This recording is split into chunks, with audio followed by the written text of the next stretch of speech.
चले जानते हैं आज की देश और दुनिया की सिलेक्टेड काम की और महत्वपूर्ण 50 बड़ी खबरों को सिर्फ 10 मिनट में। पर अभी तक आपने इस वीडियो को लाइक नहीं किया है तो लाइक कर दें और इस चैनल को सब्सक्राइब कर दें और साथ ही साथ इस वीडियो को आप कहां से देख रहे हैं कमेंट कर हमें जरूर बताएं।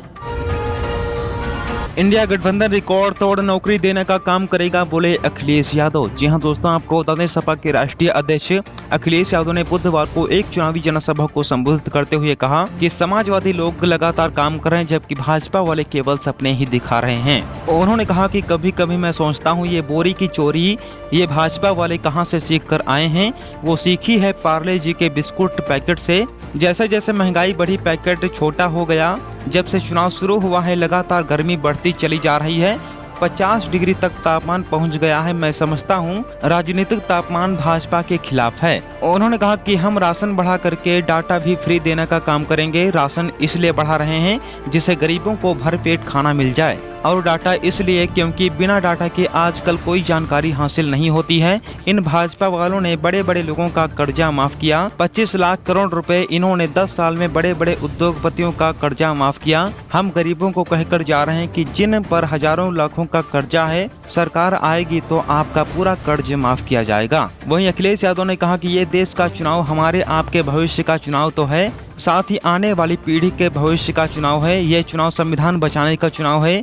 ये संविधान वही है जो हमें न्याय दिलाता है, हमें अधिकार दिलाता है। ये संविधान हमारे आपके लिए संजीवनी है। 10 साल में भाजपा की हर बात झूठी निकली, हर वादा झूठा निकला। जब किसान देखता है 10 साल में उसे लाभ कोई दिखाई नहीं देता। अब झूठ झोला उठाकर जाने वाला है कांग्रेस अध्यक्ष का पीएम मोदी पर निशाना। जी हां दोस्तों, आपको बता दें लोकसभा चुनाव के अंतिम चरण की वोटिंग से पहले देश का सियासी पारा बढ़ता जा रहा है।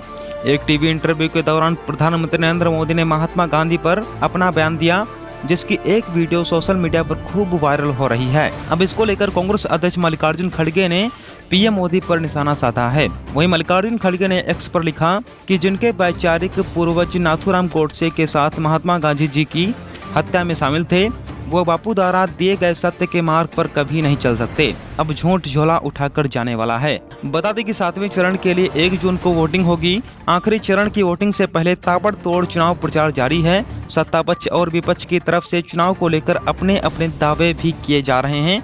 हालांकि चुनाव के नतीजे 4 जून को आएगा जिसके बाद स्थिति स्पष्ट होगी।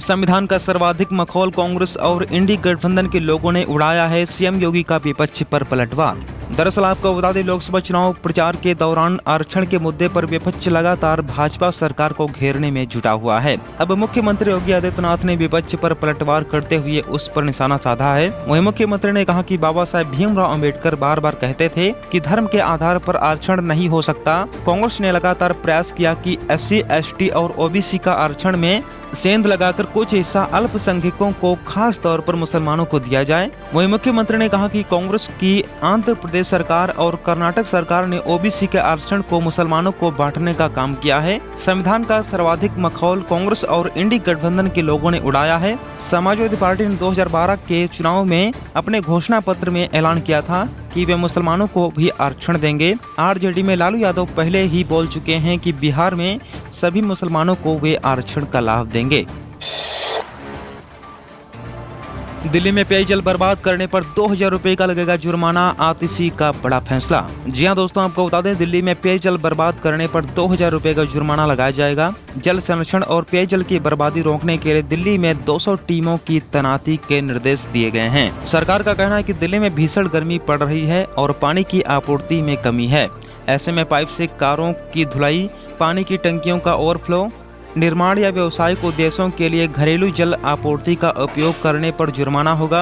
इसी के साथ ही व्यावसायिक कार्यों के लिए इस्तेमाल हो रहे अवैध जल कनेक्शन भी काटे जाएंगे। वहीं आपको बता दें दिल्ली में पानी की कमी के लिए दिल्ली सरकार हरियाणा को दोष दे रही है।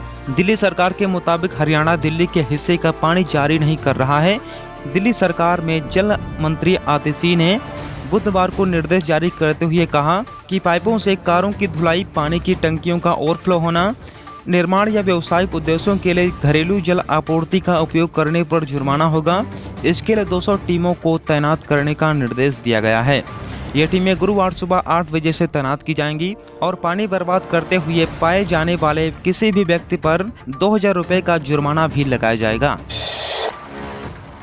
लालू यादव की नजर में विकास का मतलब केवल अपने परिवार को आगे बढ़ाना, भाजपा सरकार ने साधा निशाना। जी हां दोस्तों, आपको बता दें भाजपा के प्रदेश अध्यक्ष और बिहार के उप मुख्यमंत्री सम्राट चौधरी ने बुधवार को राजद अध्यक्ष लालू यादव पर जोरदार हमला बोला। उन्होंने कहा कि लालू यादव से बड़ा कोई लुटेरा नहीं है, उनकी पूरी राजनीति भ्रष्टाचार के इर्द गिर्द ही घूमती रही है। अपने सगे संबंधियों तक को टिकट देने और अन्य लाभ पहुंचाने के एवज में उन्होंने जमीन ली है। उन्होंने कहा कि प्राइवेट लिमिटेड की तर्ज पर पार्टी चलाने वाले लालू यादव ने चुनाव में टिकट बेचकर कई 100 करोड़ रुपए वसूले हैं।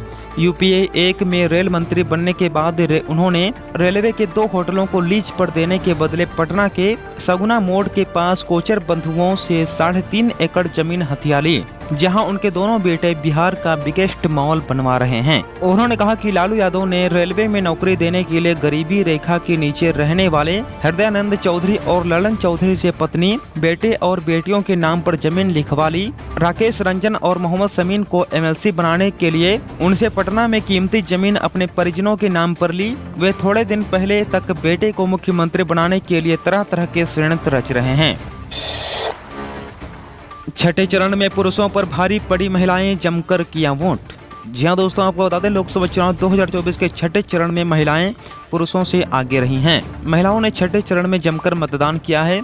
चुनाव आयोग की ओर से मंगलवार को छठे चरण के मतदान प्रतिशत का फाइनल डेटा शेयर किया गया है। छठे चरण में कुल 63.37% मतदान हुआ है। एसीआई के अनुसार आम चुनाव के छठे चरण में 25 मई को 58 निर्वाचन क्षेत्रों में 63.37% मतदान हुआ है। अंतिम चरण में 61.95% पुरुष मतदाताओं ने मतदान किया, जबकि 64.95% महिला मतदाताओं ने वोट डाले। थर्ड जेंडर का मतदान 18.67% रहा है। राज्यों के हिसाब से बात करें तो पश्चिम बंगाल में सबसे अधिक 82.71% मतदान हुआ। वहीं उत्तर प्रदेश में 14 निर्वाचन क्षेत्रों में मतदान 54.04% रहा। वहीं दिल्ली में 58.69% मतदान हुआ, जबकि हरियाणा में 64.80% मतदान हुआ है। ओडिशा और झारखंड में क्रमशः 74.45% और 65.39% मतदान हुआ है। मौजूदा लोकसभा चुनाव के अब तक के 6 चरणों में चौथे चरण में सर्वाधिक मतदान हुआ, जबकि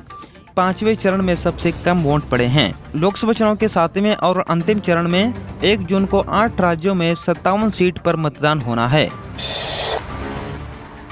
राहुल गांधी के बयान में उतरे तेजस्वी यादव, नौकरी मिलेगी फटाफट, भाजपा होगी सफाचट। जी हां दोस्तों, आपको बता दें चुनावी रण में कांग्रेस नेता राहुल गांधी के खटाखट वाले बयान को अब बिहार में भी सराहा जा रहा है। बिहार के पूर्व उप मुख्यमंत्री तेजस्वी यादव ने एक जनसभा को संबोधित करते हुए भारतीय जनता पार्टी पर जमकर निशाना साधा है। उन्होंने कहा कि अब नौकरी मिलेगी फटाफट फटाफट फटाफट, भाजपा होगी सफाचट सफाचट सफाचट। दरअसल आपको बता दें पाटलिपुत्र लोकसभा सीट के पालीगंज में जनसभा को संबोधित करते हुए तेजस्वी ने कहा कि मिजाज रखिए टनाटन टनाटन, नौकरी मिलेगी फटाफट फटाफट, गरीब दीदी के खाते में 1 लाख जाएगी खटाखट खटाखट, भाजपा के हो जाई सफाचट सफाचट और लालटेन पर वोट गिरी ठकाठक ठकाठक। मीसा दीदी यहां से चुनाव लड़ रही हैं। 1 जून को लालटेन चुनाव चिन्ह पर बटन दबाकर इनको भारी मतों से जिताकर लालू जी और राहुल गांधी जी का हाथ मजबूत करें। तेजस्वी यादव ने कहा कि प्रधानमंत्री जी बिहार आते हैं, लालू जी को गाली देते हैं, मुझे गाली देते हैं, राहुल जी को गाली देते हैं। उन्हें प्रधानमंत्री पद की गरिमा रखनी चाहिए, कम से कम इनसे बड़ा झूठा प्रधानमंत्री और कोई नहीं है। विश्व में अगर कोई सबसे झूठा प्रधानमंत्री है तो उसका नाम नरेंद्र मोदी जी है। ये इतना झूठ बोलते हैं कि गोबर भी हलवा बना देते हैं। बोले थे कि अच्छे दिन आने वाले हैं, कहाँ गए अच्छे दिन? ठग लिए कि नहीं ठग लिए? एक बार ठगाया, दूसरी बार ठगाया, लेकिन तीसरी बार ठगाने वाला नहीं है। हिमाचल प्रदेश में पर्यटन क्षेत्र को नुकसान पहुंचा रही केंद्र सरकार, सार्वजनिक संपत्ति को मित्रों को सौंप रहे मोदी, प्रियंका गांधी का भाजपा पर बड़ा हमला। जी हां दोस्तों, आपको बता दें कांग्रेस नेता प्रियंका गांधी ने बुधवार को बीजेपी के नेतृत्व वाली केंद्र सरकार पर हिमाचल प्रदेश के पर्यटन क्षेत्र समेत लघु और मध्यम उद्योगों को नुकसान पहुंचाने का आरोप लगाया है। उन्होंने दावा किया कि नोटबंदी और माल एवं सेवा कर जीएसटी के कार्यान्वयन से राज्य के पर्यटन उद्योग पर असर पड़ा है। गांधी ने कहा कि अगर कांग्रेस लोकसभा चुनाव जीतकर सत्ता में आई तो वह लघु और मध्यम व्यवसायों पर ध्यान केंद्रित करते हुए इस क्षेत्र को मजबूत करेगी। कल्लू में एक चुनावी रैली को संबोधित करते हुए गांधी ने प्रधानमंत्री नरेंद्र मोदी पर बंदरगाहों, हवाई अड्डों और कोयला खदानों जैसी देश की सार्वजनिक संपत्ति को अपने उद्योगपति मित्रों को सौंपने का आरोप लगाया है। वहीं आपको बता दें, कांग्रेस महासचिव ने आरोप लगाया आज हिमाचल प्रदेश में भी अधिकतम कोल्ड स्टोर अडानी के स्वामित्व में है, जो सेब की कीमत और सेब उत्पादकों का भाग्य तय करते हैं। इसके अलावा गांधी ने दावा किया कि अमेरिका से आने वाले सेबों पर आयात शुल्क कम कर दिया गया है, जबकि स्थानीय उत्पादकों को कृषि उपकरणों एवं औजारों पर लगाया गया जीएसटी चुकाना पड़ रहा है। भाजपा अध्यक्ष जेपी नड्डा ने भी लव और लैंड जिहाद के मुद्दे पर झारखंड सरकार को घेरा। दरअसल आपको बता दें, पीएम मोदी की चुनावी रैली के ठीक 24 घंटे बाद दुमका पहुंचे भारतीय जनता पार्टी के राष्ट्रीय अध्यक्ष जेपी नड्डा ने भी लव जिहाद और जमीन जिहाद के सवाल पर झारखंड की मौजूदा सरकार पर जोरदार प्रहार किया है। उन्होंने दुमका लोकसभा सीट के सारठ में भाजपा प्रत्याशी सीता सोरेन के पक्ष में चुनावी सभा को संबोधित करते हुए कहा कि झारखंड में जल जंगल जमीन के नाम पर जो सरकार बनी, उसी की साह पर यहाँ लव जिहाद से लेकर जमीन जिहाद चल रहा है। घुसपैठिया आदिवासी बहनों को गुमराह कर रहे हैं, झारखंड के लोगों की जमीन पर कब्जा कर रहे हैं और इन्हें यहाँ की सरकार संरक्षण दे रही है।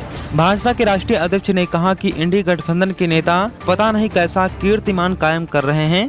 झारखंड में सीएम की कुर्सी पर बैठ चुका व्यक्ति भ्रष्टाचार के मामले में जेल में है। राहुल गांधी, सोनिया गांधी, पी चिदम्बरम, केजरीवाल, लालू यादव और टीएमसी डीएमके के नेता बेल पर हैं। चारा, अलकतरा, शराब और न जाने कितने तरह के घोटाले करने वाले तमाम नेताओं को जनता कभी दोबारा नहीं आने देगी, इनकी जगह जेल में है। वहीं जेपी नड्डा ने कहा कि झारखंड में मंत्री के पीए के नौकरी के घर से 29 करोड़ रुपए मिले तो यहाँ के कांग्रेस सांसद के यहाँ से 350 करोड़ रुपए जब्त हुए हैं। यह गरीब आदिवासियों के हक का पैसा है। मोदी जी की सरकार का संकल्प है कि लूटे गए पैसे जनता को लौटाए जाएंगे।